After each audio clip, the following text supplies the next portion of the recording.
we're here to make a new type of news. New insights, new styles, and new topics every day. We are News Generation. Making news just for you. It's September 21st here in Seoul. I'm Shin Yeun, and this is News Generation, where we make the news at Arirang's very own open studio. Every morning, we'll discuss the top issues and latest current affairs affecting people in their 20s and 30s. Joining me in the studio is Walter Lee. Lovely to be here. Good morning. And Nell Song. Good morning. All right. Now, both are here to speak on behalf of people in their 20s and 30s. As usual, let's start with our news feed, which covers different hashtags and news items that have been trending on social media over the past 24 hours. Starting with news in the United States. America's retailers are expected to hire only 410,000 positions for this year's holiday shopping season. This is the lowest seasonal hiring total since 2008, amid higher costs and weak consumer confidence. The only major warehouse that seemed to go the opposite way was Amazon, who said they would add 250,000 workers. This is 67% more than what it hired for the past 2 years. And speaking of the holidays, it's soon Korea's Thanksgiving holidays, Chuseok. While it's a joyous time of the year, it's also time to be very cautious about crime. A security brand company found that the number of online scam and offline crime threats jumps with holidays like Chuseok just around the corner. Last year, the number of break-ins during Chuseok was up 16.8% compared to other parts of the year. Voice phishing and online scams were also up by 9.9% during the holidays. Moving on to our last story, UN Secretary General Antonio Guterres on Wednesday convened the heads of state and business leaders for a climate meeting. There he asked that countries take stronger action against climate change ahead of the COP28 climate summit. Missing from the list of speakers were the world's biggest emitters, though. That is China and the US. The UAE was also missing on Wednesday, despite hosting the upcoming Copenhagen 28 gathering in December. Now let's expand the news feed to the studio. A frequent issue of debate when it comes to environmental issues is how it's unfair that lower-income nations have to keep their promises in climate talks when the big polluters don't even show up. Now here at the studio, what do you guys think about major economies like China and the US not taking part in what was dubbed the biggest climate summit since New York since 2019?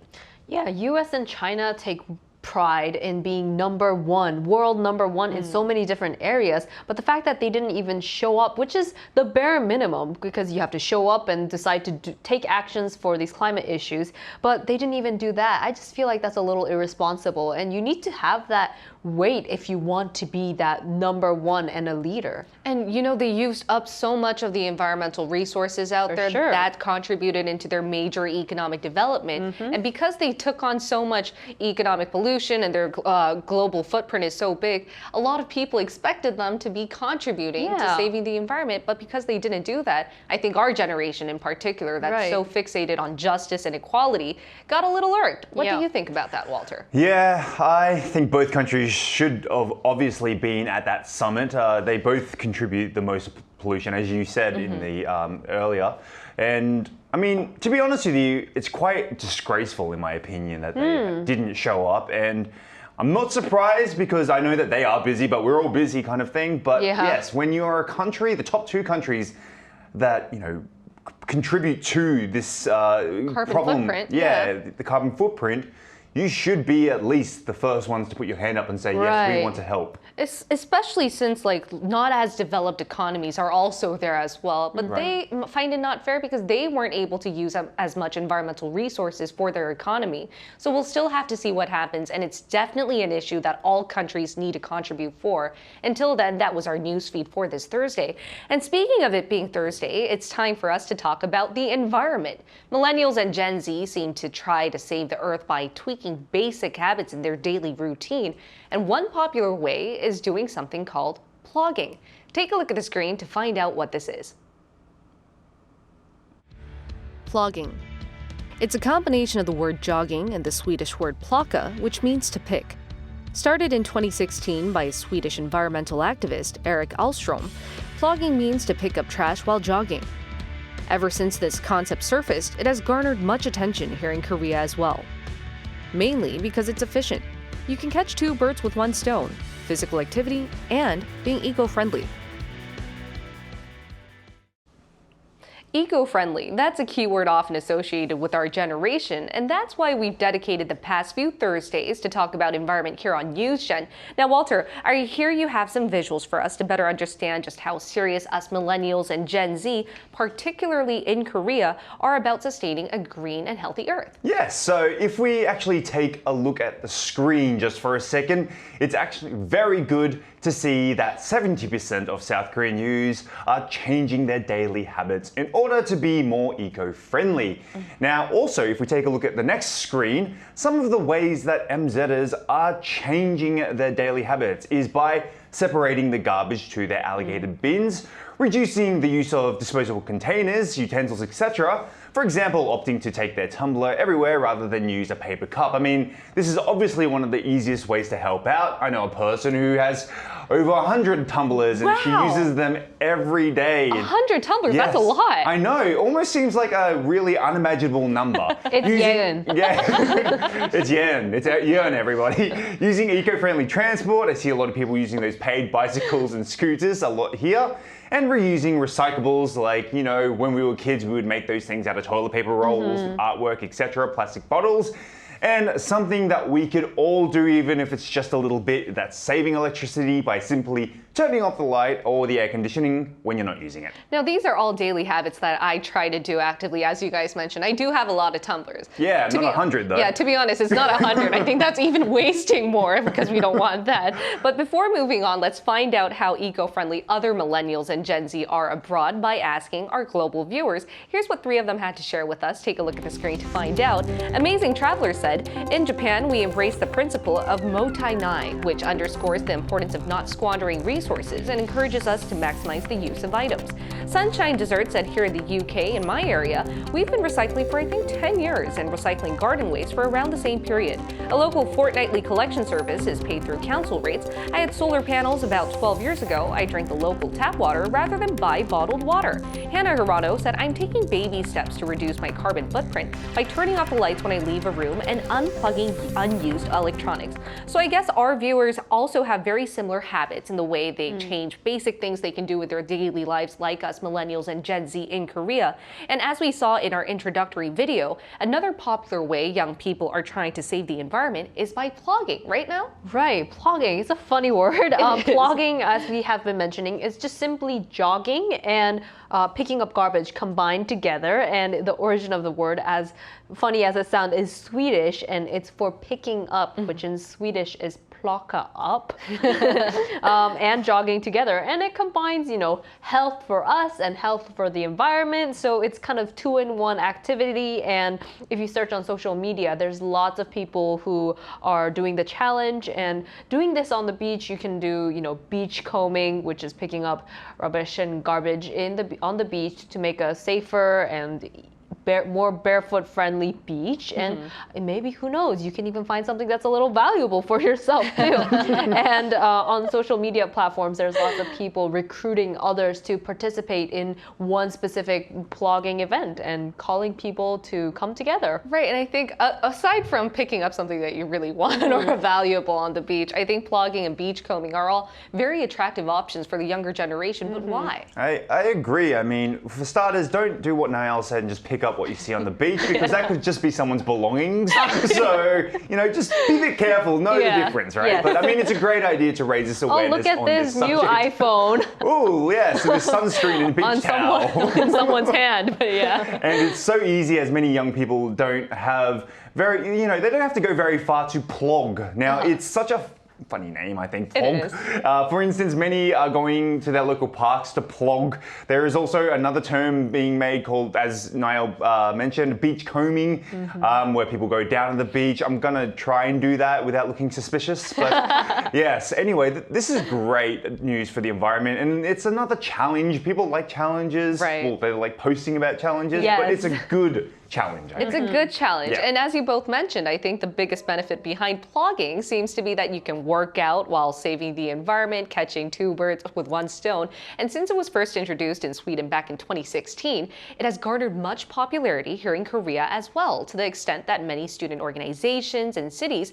have hosted plogging events, right? Yeah, that's true. So in like Korea, we have cities like Busan, Ulsan, Pohang, and Jeju that have beaches, and we love going to those beaches, and various plogging events have occurred there. Some of it is hosted by the local government, others by companies that set it up. Usually, sometimes they get together with their co-workers and go plogging around the streets of those cities. This is targeting millennials and Gen Z with green consumer values. Yeah, and I just want to talk about people don't stop there at beach combing, but people are doing plogging underwater. So it's diving and plogging combined, and nowadays people are calling it plogging. Yeah, so you go underwater and pick up the garbage that's in the water for a better, cleaner ocean. And it's really interesting to see how we've diversified plogging in such a short span of time. Not only are we doing it in the beaches, but also underwater. But to find out a bit more about how plogging is done elsewhere in the world and learn about any other easy to follow daily habits that can help the environment, let's include an environmental activist in our talks.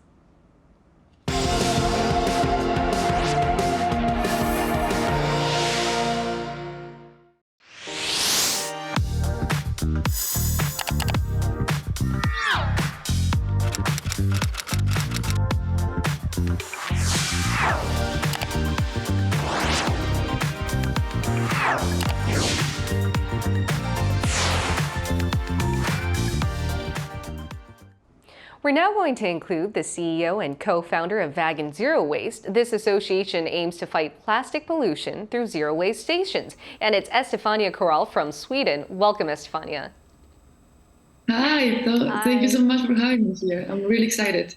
All right, I know it's quite late in Sweden, but thank you so much for doing an interview with us. It's a very interesting topic and an important one that resonates with our generation. So before we go into our interview, could you tell us a little bit more about yourself and your organization? What do you guys mainly do to save the environment? Yes, my name is Estefania and I'm from Colombia, but I'm living in Sweden since 6 years ago. And my organization, Vegan Zero Waste, is fighting plastic pollution through our zero waste stations in supermarkets, hotels, and in workplaces. And basically in the supermarkets, you can bring your own containers and you can fill it with different products. In hotels, you can find our toothpaste tablets without plastic, shampoo bars, conditioner bars, and everything so you can have a life without plastic. I see. That's really interesting. Life without plastic. It's hard to believe, especially the situation that we're in where we still use a lot of plastic to this day. Now, as you mentioned before, you're located in Sweden, which is where the concept of plogging first surfaced. Have you ever tried it yourself, and what was plogging like?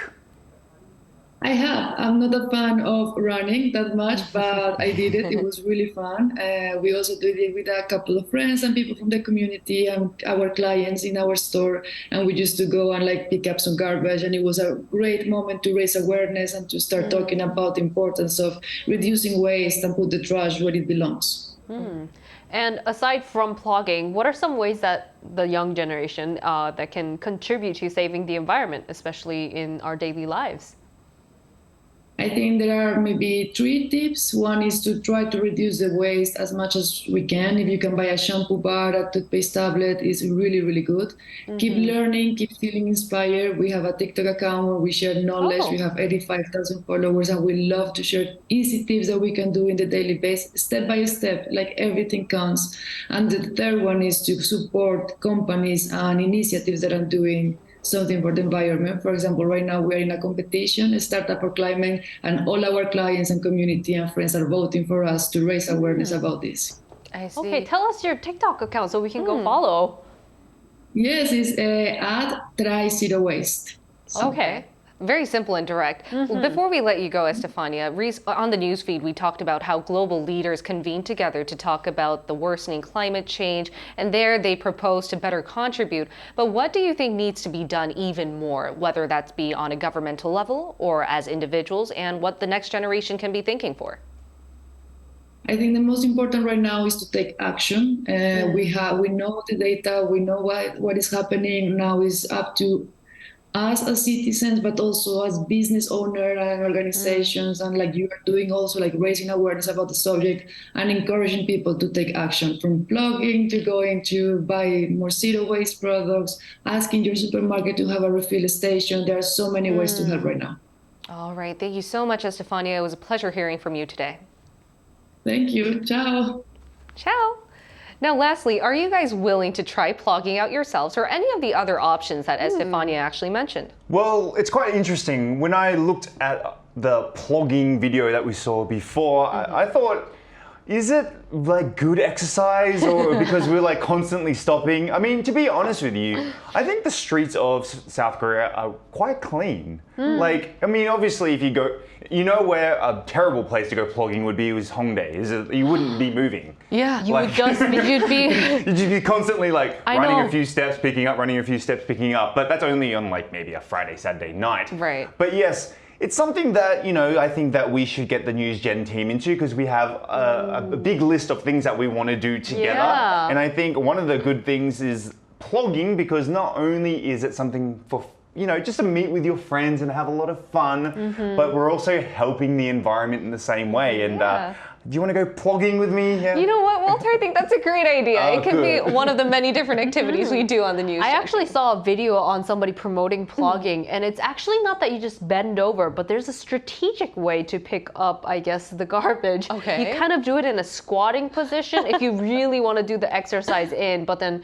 obviously if there's a ton, you're going to end up just doing thousands of squats. And That's good for your diet, I guess. it's good Yeah. for your diet. You'll get some good muscles Yeah. in, so that's great. But I actually have bad knees, so I was really interested in the idea of plogging, the whole diving in and That's a kind of great idea. looking into the ocean. I think that's really where it matters right now in the ocean. All the garbage that we throw out just floating around, sinking in, and I think that's important. But another one that I was really, excited about was when Estefania mentioned that the supermarkets that we go to should have Yes. refill stations, because I feel like as much as we do, there are people who do litter. There's ways to be more sustainable in our Yeah. daily usage of products, and I think that needs to happen way more, because I have products that I would like to refill, but they don't have refillable versions. You have to keep buying the new plastic. Right. So I think companies, the government really needs to take initiative, and US and China, please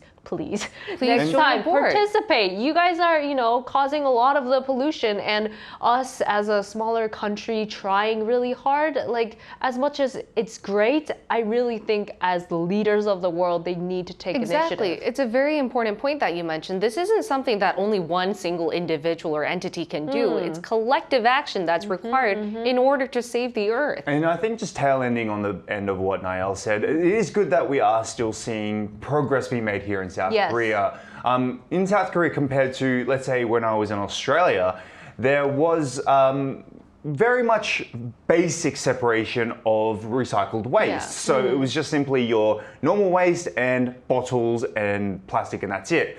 But if you live in an apartment complex here in South Korea, you'll see that there are many different areas to put your waste. Right. There's from plastic bags to plastic bottles, then to cans, to everything. So it's really good to see that South Korea is moving forward in regards to the supermarket situation. Now they're trying to slowly, bring down the use of plastic bags. Now you have to pay for them. Yeah. In Australia, I know that they have zero plastic bags now. Maybe that's a direction that South Korea could look to in the future. Maybe you taking your canvas bags or whatever to the store. But yes, yeah. We're already definitely seeing like not a lot of plastic in cafes and restaurants. You're required to be using their cups inside and their mugs, which Yeah. is adding on. But then I think more effort is definitely needed. And Yeah, for before I sure. let you two go, Yeah. why don't we talk about throughout these whole Thursdays, I think for a month and a half now, we've been talking about the environment. And today's topic specifically resonated with me because it shows how our generation is actively taking part. But why do you guys think that our generation is so eco-friendly or eco-conscious? I think it's because we're seeing the immediate changes. Even from when we were kids to now, the summers have been unbearable. It's becoming worse and worse every year. And we think about, Walter already has a child, but I think about having kids and I'm like, is this the kind of earth and environment that I want to pass down? And it's no, I don't. And I think don't, that's yeah. actually a lot of reasons why people say that they don't want to have kids too. Because we don't want our children to go out in an earth that's dying. To be honest with you, like it was quite interesting. Before I had a kid, I was sort of that selfish person going, I don't care what happens. Yeah. I'll be dead, so it doesn't really matter. But then, yes, Niall does bring to the point that I want my child to grow up in, the best possible situation. And at the moment, we are seeing rapid differences in our weather, especially here in South Korea, where only 10 years ago we were having like very cold winters and very long winters, and now it seems that the winters are getting short, the summers are getting long, and all vice versa. And it's very clear that it's damaging our Earth, and it's kind of very sad that we are the people who can change this, but we don't want to change it. And listen, if you take everyone off the face of the Earth will actually grow. They'll strive. Yeah, exactly. So we are the problem, so we must fix it. We must fix it because we're not only seeing the immediate effects onto us right now, but we also have to be worrying about the next generation. Right. And to borrow the words of UN Secretary General Guterres, we're no longer at the point of global warming, we're now in global boiling. So now is the time to act. In the meantime, we'll be here every day from 9:30 to 10 a.m. Korea time, bringing you more topics young people are talking about. Special thanks to Walter Lee. Lovely to be here. And Nelson. No problem. All right, and I hope to go plogging with you guys Yeah, very soon. we'll plog. And until then, thank you everyone for watching. We'll see you tomorrow. We are News Generation.